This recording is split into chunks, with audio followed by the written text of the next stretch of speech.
ETF index mutual funds నేర్చుకుని stock మార్కెట్లో రాణించాలనుకుంటున్నారా? వెంటనే ఈ నెంబర్కి కాల్ చేయండి. Hi viewers, India's largest digital media network Suman టీవీకి స్వాగతం. ప్రస్తుతం మనతో ఉన్నారు motivational speaker and language trainer Vijaya Bangaru Amma. అమ్మ నమస్తే. నమస్తే రావి గారు. అమ్మ, కొంతమందికి లైఫ్ లో అన్నీ ఉంటాయి, ఏ లోటు లేకుండా అన్నీ ఉంటాయి. కానీ వాళ్ళు ఎలా ఫీల్ అవుతారంటే, కొంతమంది లైఫ్ లో నాకేం లేదు, అంటే లైఫ్ మీద ఇంట్రెస్ట్ లేదు, లైఫ్ అంతా బోరింగ్ గా ఉంది అని ఫీల్ అవుతూ ఉంటారు అన్నమాట. అన్నీ ఉన్నా కూడా లైఫ్ లో వీళ్ళకి ఎందుకు బోరింగ్ అనిపిస్తుంది, లైఫ్ మీద ఎందుకు ఇంట్రెస్ట్ లేదు అంటారు? అంటే మీరు అన్నారు కదా, అన్ని ఉన్నా అనుభవించే రాత లేనప్పుడు, వాళ్ళ లైఫ్ వాళ్ళు ఎంజాయ్ చేయలేనప్పుడు ఏమవుతుందంటే, పక్కన వాళ్ళు బాగుంటే ఫస్ట్ ఆఫ్ ఆల్ వీళ్ళకుండే కంఫర్ట్ వీళ్ళు ఎంజాయ్ చేయరు, వాళ్ళు బాగుంటే వీళ్ళు ఎంజాయ్ చేయలేరు అనమాట. సో వీళ్ళకున్నది వీళ్ళు ఏం అనుభవించరు. కానీ వీళ్ళది ఒకటే ఉందని, పక్కన వాళ్ళు బాగుండకూడదు. వీళ్ళ ఫీలింగ్ ఏంటంటే, నాకేంటి ఇన్ని ఉన్నా కూడా నేను సందేహం అసలు ఏమీ లేదు వాళ్ళకి, అయినా వాళ్ళు ఎందుకు సంతోషంగా ఉండంటే అది ఆత్మ సంతృప్తి అంటారు కదా. అది నిజంగానే ఉన్న దాంట్లో సాటిస్ఫై అయ్యి, ఉన్న దాంట్లోనే మనం ఫ్యామిలీలో బాగున్నామంటే సంతోషంగా ఉంటుందని. అంటే మీరు అన్నట్టుగా పక్కన వాళ్ళకి కొంతమందికి ఏంటంటే, ఎదుటి వాళ్ళు బాగుంటే వీళ్ళు చూడలేక వీళ్ళ లైఫ్ని వీళ్ళే స్పాయిల్ చేసుకుంటారు అనమాట కదా. వాళ్ళు అంటే భార్యాభర్తలు బాగుంటే వీళ్ళు చూడలేరు, వాళ్ళ పిల్లలు చక్కగా చదువుకుంటే చూడలేరు, వాళ్ళ పిల్లలకు చక్కగా మంచి పెళ్ళిళ్ళు అయితే వీళ్ళు చూడలేరు. ఎందుకంటే వీళ్ళకి ఎంతసేపు ఒళ్ళంతా జలస్ ఉంటుంది అనమాట, అసూయ, ఈర్ష, వాళ్ళు బాగుండకూడదు. అలాంటప్పుడు మీరు ఎలా బాగుంటారు? అసలు మీకున్నన్ని వాళ్ళకు లేవు కదా. మీకు చక్కగా మంచి ఇల్లు ఉంది, బంగారాలు ఉన్నాయి, నగలు ఉన్నాయి, దాని తర్వాత మంచి భార్యాభర్తలు బాగున్నారు, అయినా వాళ్ళ మీద ఎందుకు జలస్ ఫీల్ అవుతున్నారు అని అంటే, మీకున్నది మీరు అనుభవించలేక, ఎంతసేపు వచ్చి నాకున్నది నేను అనుభవించక పక్కన వాళ్ళని చూస్తాం. వాళ్ళు ఈరోజు ఎందుకు సంతోషంగా ఉన్నారు, వీళ్ళని ఎలా చెడగొట్టాలి, ఫస్ట్ ఆఫ్ ఆల్ చెడగొట్టడం ఎలాగా, అప్పుడు నాకు సాటిస్ఫాక్షన్ అనమాట. చాలా మంది ఉంటారండి అట్లాగే, వాళ్ళు సంతోషంగా ఉంటే నేను చూడలేను అనమాట, అస్సలు చూడలేరు. వాళ్ళ మధ్యలో ఎట్లా చిచ్చు పెట్టాలి, అప్పుడు నాకు సాటిస్ఫాక్షన్. సో నాకు నిజంగా అన్ని కంఫర్ట్స్ ఉన్నాయి, చక్కగా అంటే పిల్లలు ఉన్నారు, భర్త ఉన్నాడు, భార్య ఉంది, ఇంట్లో మంచి సంసారం ఉన్నది, చక్కగా నేను వండుకొని చేసుకొని తినొచ్చు అంటే అట్లా కాదు. పక్కన వాడు సంతోషంగా ఉంటే నాకు కడుపు మంట.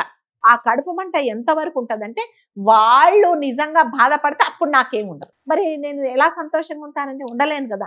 ఎంతసేపు వచ్చి పక్కన వాళ్ళు బాగుపడితే నేను అంటే ఈర్ష్యతో, కోపంతో రగిలిపోతుంటే, మీరు అన్నట్టుగా మీరు అనుకున్న టైటిల్ అదే కదా, నాకు అన్నీ ఉంటాయి కానీ నేను అనుభవించలేదు. అన్నీ ఉన్న అల్లు నోట్ల సెన్ అంటారు కదా, అన్నీ ఉంటుంది కానీ నేను అనుభవించను. ఎందుకు అనుభవించను?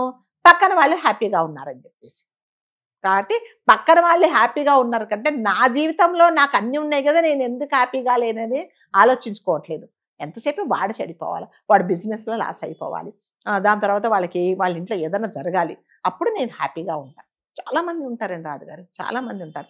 అంటే ఇది ఆఫీసులలో కాదు, ఇళ్లలో కాదు, కొన్ని కాలనీలలో, ఎక్కడ రిలేటివ్స్ల మధ్యలో కూడా అలాగే ఉంటుంది. ఆ రిలేటివ్స్లో 10 మంది అంటే ఒక గెట్ టుగెదర్, ఒక ఏదో ఫంక్షన్ లో కలిసామంటే ఎంతసేపు వచ్చి పక్కన వాళ్ళ గురించి బాగా మాట్లాడతారు. అదంతా అసలు రాగానే హగ్గలు ఇచ్చుకోవడము, దాని తర్వాత అదంటము, ఇదనడము, ఇదేంటి ఈ చీర బాగుంది, ఈ నగ బాగుంది అంటారు అనుకోవడము, పక్కనకి వెళ్ళేసి అది నగ పాడ, అదేదో గోల్డ్ రోల్ ఇలా చెప్పుకోవడము. అది నిజంగానే పాపం ఏదో కష్టపడి కొనుక్కుంది అది అట్లా అనుకోరు. ఇవన్నీ ఏంటంటే, నాకున్నది నేను అనుభవించక, నాకున్న కంఫర్ట్స్ నేను కంఫర్టబుల్గా ఉండక, ఎదుటి వాళ్ళు బాగున్నారు అని నేను ఆలోచించి జలస్ ఫీల్ అవుతాను. అందుకే నేను బాగలేదు. ఎప్పుడైతే పక్కన వాళ్ళు బాగుండాలనుకోండి, నిజంగా మనం చాలా హ్యాపీగా ఉంటాం కదా. ఇప్పుడు పిచ్చి మొక్కలలో తులసి మొక్క ఉందనుకోండి, ఆ తులసి మొక్క వల్ల చుట్టుపక్కల ఉండే చెట్లకు కూడా ఆ వాసన వచ్చేసి అవి కూడా హ్యాపీగా ఉంటాయి అన్నమాట. ఆ వాసన ఆ చుట్టుపక్కల మొక్కలకు కూడా వస్తాయి. అదే గంజాయి మొక్క అనుకోండి, చుట్టుపక్కల ఎన్ని ఉన్నా కూడా అదే వస్తుంది. అట్లాగే నేను హ్యాపీగా ఉండి, నాకున్న దాంట్లో నేను సంతోషంగా ఉంటే, పక్కన వాళ్ళు సంతోషంగా ఉన్నారని నేను సంతోషపడతాను. నాకు ఎంతసేపు వచ్చి వాళ్ళు నాశనం అయిపోవాలి, వాళ్ళు పాడైపోవాలన్నప్పుడు నేను నిజంగా సంతోషంగా ఉన్నానండి. చాలా మంది అంటే కావాలని వాళ్ళ జీవితాలు వాళ్ళే నాశనం చేసుకోవాలి, అంతే కదా. ఇప్పుడు నాకున్నది నేను అనుభవించకుండా ఎంతసేపు వచ్చేసి వాళ్ళు బాగున్నారు మరి నేను ఎప్పుడు బాగుంటా? నేను బాగున్నాను కదా. అంటే వాళ్ళ మధ్యలో ఎలాంటి చిచ్చు పెడదామా? ఇద్దరు ఫ్రెండ్స్ ఉంటారు అనుకోండి, చాలా బాగుంటారు వాళ్ళిద్దరు ఫ్రెండ్స్, ఈ మధ్యలో ఆమెకి ఏంటంటే ఇట్లా కడుపు రైలిపోతూ ఉంటుంది అనమాట. ఎందుకు వాళ్ళిద్దరు అంత ఫ్రెండ్షిప్లో ఉన్నారు, ఎలా చెడగొట్టాలి అనేసి అక్కడ చెప్పే మాటలు అక్కడ, ఇక్కడ చెప్పే మాటలు అక్కడ, అటు ఇటు చెప్పేసి వాళ్ళిద్దరు చెడిపోతే ఇప్పుడు ఈమె హ్యాపీగా ఉంటుంది. చాలా మట్టుకు అంటే చాలా మంది ఇలా చేసేవాళ్ళు ఉన్నారండి రాదుగా.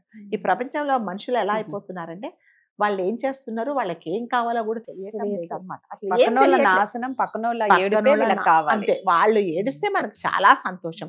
ఒక పక్కన ఇంట్లో ఏదైనా గొడవ, ఎప్పుడు గొడవలు జరిగేది, ఏదో పాపం సర్దుకొని వాళ్ళు బాగున్నారంటే ఇదేంటి ఈ రోజు ఏం గొడవ జరగట్లేదు, ఏమైంది సంగతి, అసలు ఉన్నారా పోయారా, వెళ్ళి కొట్టుకొని చచ్చిపోయారా రాత్రి అనేసి మళ్ళీ పని వాళ్ళను వెళ్ళావా పక్కింటికి పనిగా వెళ్ళాను బాగున్నారా, ఈ రోజు ఏం గొడవ లేదు, అది ఎలా గొడవ జరగదు, ఏదో ఉంటది, ఇలా ఇలా ఆరాలు కూడా తీస్తారనమాట. ఇవన్నీ మళ్ళీ మళ్ళీ మీరు చెప్పినట్టుగా నా లైఫ్ నేను ఎంజాయ్ చేయకుండా పక్కన వాళ్ళ లైఫ్ పాడైపోవాలన్నప్పుడు నిజంగా ఎవ్వరు జీవితంలో సుఖపడరు.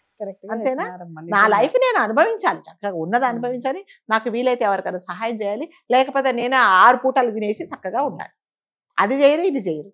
వాళ్ళకి బాగా తిన్నది ఎందుకు అరుగుతుంటే వాళ్ళు ఉన్న దాంట్లో హ్యాపీగా ఉన్నారు. నేను ఉన్న దాంట్లో హ్యాపీగా ఉండలేకుండా పక్కన వాళ్ళ గురించి ఆలోచిస్తున్నప్పుడు నేను హ్యాపీగా ఉండాలి. నిజంగా దానివల్ల ఏం లాభం పొందుతారో అది వాళ్ళకే తెలియాలి. ఏ ఆనందం అంటే వాళ్ళ లేదు. జీవితం వాళ్ళే కోల్పోతారండి. ఏం నిజంగా. ఏం పొందుతారు నీ చెప్పండి. ఏడుపు, అందుకే లారీలలో అట్లా వెనకాల రాస్తారు చూడండి, నన్ను చూసి ఏడవద్దు, ఏడవకు, నీ ఏడుపు నాకు ఎదుగుదలకు మంచిది. అంతే కదా. నువ్వు ఎంత ఏడిస్తే అవతల వాళ్ళు అంత గ్రోత్ అవుతూ ఉంటారు. అవును, మరి అది కరెక్టే. కాబట్టి ఉన్న దాంట్లో మనం హ్యాపీగా ఉండి మన లైఫ్ మనం చక్కగా చూసుకోవడము, వీలైతే నలుగురికి ఏదన్నా పెట్టడము, అది కూడా లేదని ఒక మంచి సలహా ఇవ్వడము, లేదా అంటే ఏది వాళ్ళ జీవితాల్లో కలగజేసుకోకుండా ఉంటే అదే పెద్ద హెల్ప్. Thank you.